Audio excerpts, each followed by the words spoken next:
What's up guys, Riley here, and today we're going to be getting some Poor Boy RC brass axle housings installed on the 3500 dually. Alrighty, so starting off, as you can see, the dually is already apart. We started putting the axles on, but then my brother figured out that on the shocks, the screw is coarse threaded. And for these axles, they take a fine threaded, and that's going to be any type of axle that you upgrade, axle housing at least. So, the thing is with the plastic axles is they're plastic, so you can put a coarse or fine threaded screw in there. As long as it fits in the hole, it'll go in there, the threads will thread in on their own. So if you accidentally put a coarse thread screw in your shock, and put it in the axle, you'll be just fine. If you put a fine threaded screw in there, you'll be just fine. It's kind of universal, especially with it being plastic. Alrighty, so the reason we stopped installing the axles is because my brother installed the coarse thread screw into this rear axle. On one side, snapped off in it, as you can see there. On the other side, it just completely rounded it out. So yeah, we're going to be taking everything out of this and swapping it over to this one. We had to get a new rear axle housing. The front axle housing is actually all together. Very beautiful work. Poor Boy RC does really great with his products. Definitely going to go back to him. Very beautiful machining. Minimal marks. I say that because, I think on any product you get, you'll probably have some sort of mark somewhere, but it's really hard to find them on these axles. But they're very great looking axles, very good feeling. I've got a set on my dually that I've been working on, and they went together really great. One thing I did notice, that is either the rear or front axle, the diff cover, the bearing that goes in the diff cover, the hole in it, is not as big as it needs to be, so you do have to kind of scrape it a little bit to get the bearing to fit in there. And I tend to use a press on something like that. I wouldn't recommend it. You could damage the bearing, and if you do press it in, the bearing's not going to come out just because it's in there so tight. But yeah, I'm going to go ahead, I'm going to tear this apart, and then I'll come back when I'm ready to install everything in the new axle housing. Alrighty, so here we go. I've got the other axle apart. I've got everything to get this one together. So here we have the axle housing. We're going to make sure we grease all this up when installing all the parts and put all the bearings in. So I'm going to walk you through this real quick as we get this thing together. So you're going to need 3 bearings in it in the main area, the diff area. You're going to fit 2 on the sides.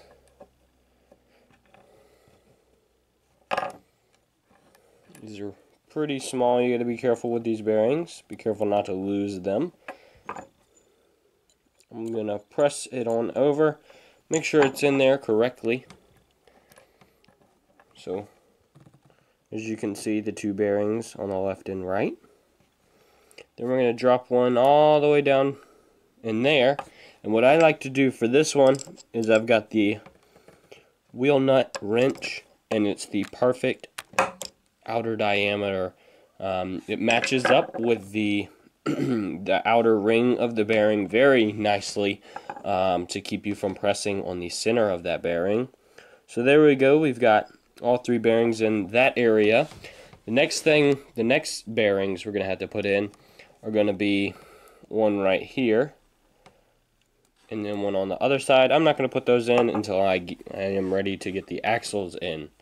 So the next thing I like to do, we can put our brass gear in here. I'm going to give it a little bit of assembly grease. It's red grease. Don't pack it too much because that can put some stress on the gearing and such, which will be stress on the motor, which can kill your motor pretty easily. I'm going to go ahead and fit a shaft in here, an axle shaft, and get it lined up with the main gear in order for me to not lose that gear. So there we go, it's in there. As you can see, spin the axle and the gear moves. The next thing, we're going to be throwing the worm gear in there. The long shaft will be going through that hole down in there.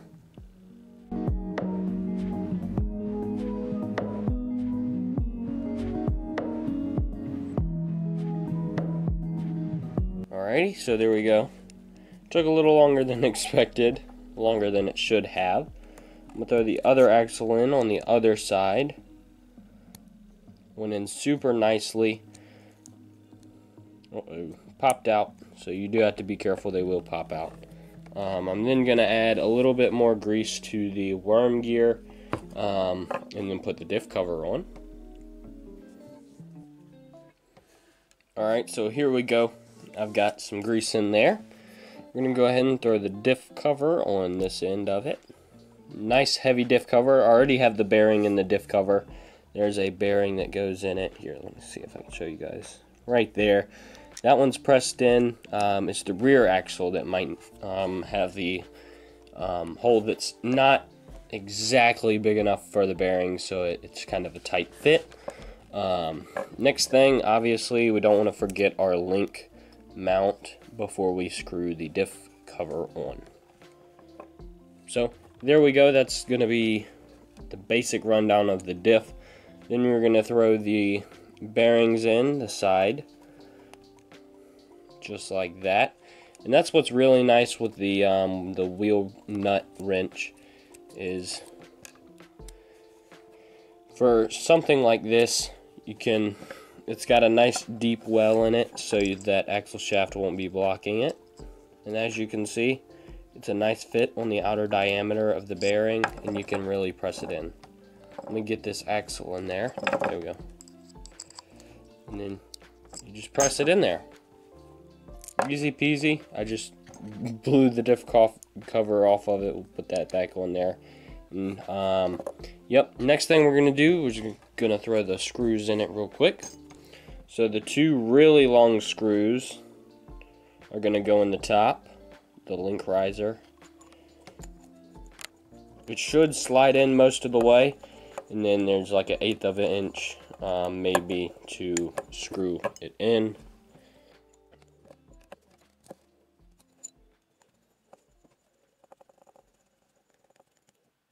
Ready?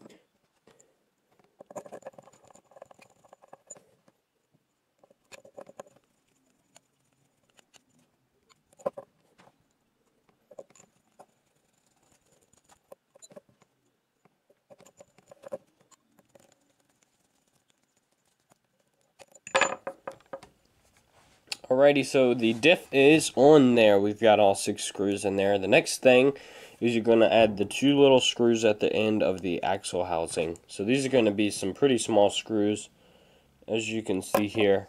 I think they're a little smaller than the normal SEX 24 screw, but as you can see, they'll go right here in the axle. Sometimes, if the screw doesn't want to go all the way down the first time, back it out, blow the hole out a little bit. There could have been some extra debris added in there when threading the screw in, and then just thread the screw back in.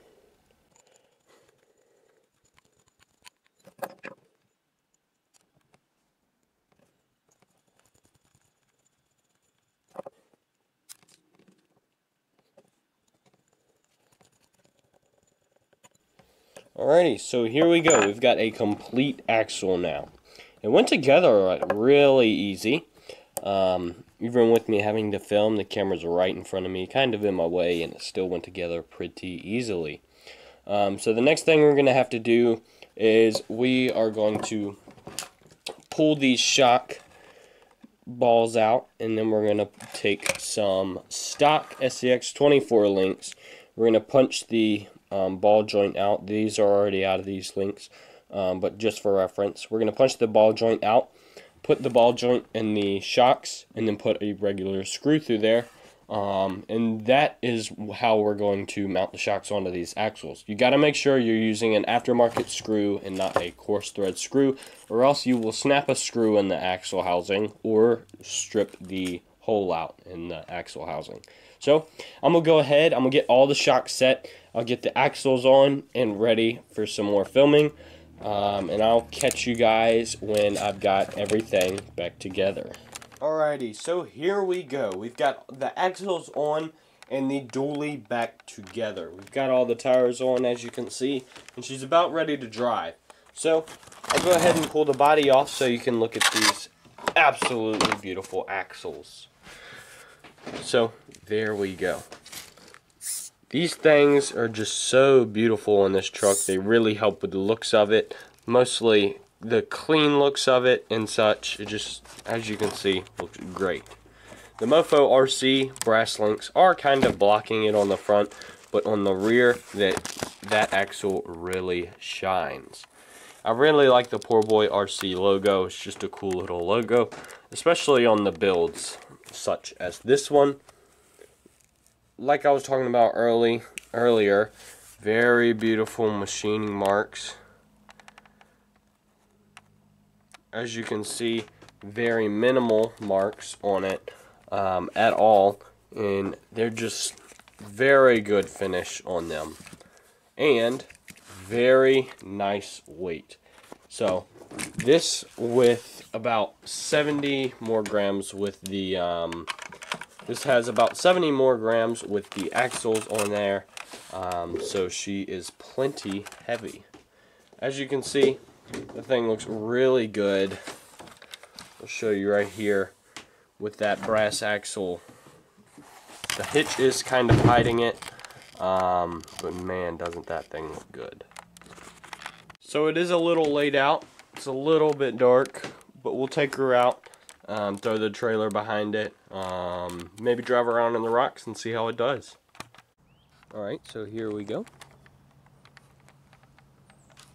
We do have a 3S battery in it with the ROP. So she's definitely quick and has plenty of torque.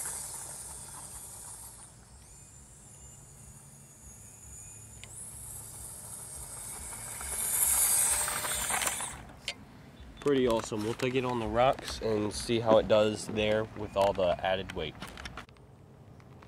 So on the rocks, pretty quick.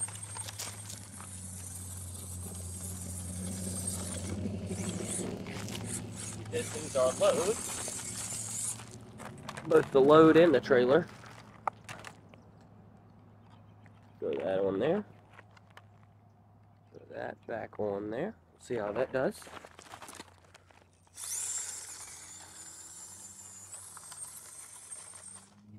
There we went again. As you can see, it's got plenty of weight. It really does not care that that trailer is behind it. Alright, so there you have it. Plenty of weight on this truck. I mean, it's got all the grip it needs. Just the added weight definitely helped. I think they're about 70 grams. We'll go ahead and go back inside and do a little bit of a review about them.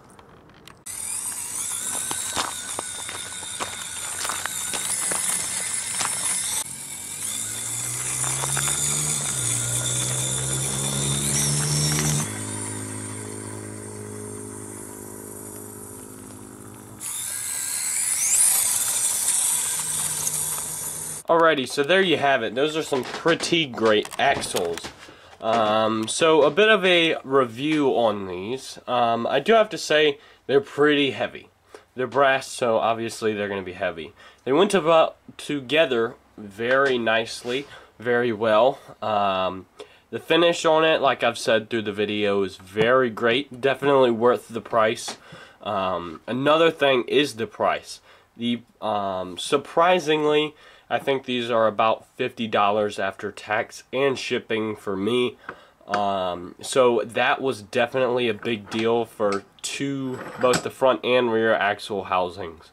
That's pretty good, in my opinion, compared to a lot of other places.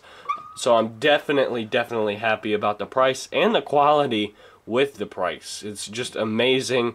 It's all in all great package. It comes with all the screws you need. It doesn't come in with any bearings. You'll be swapping those from your other axles. But other than that, I mean, they're just great axles. Definitely recommend them for weight, both crawling and towing, like I'm doing here with this truck. But yeah, I'll have a link down below in the description where you can get these at Poor Boy RC.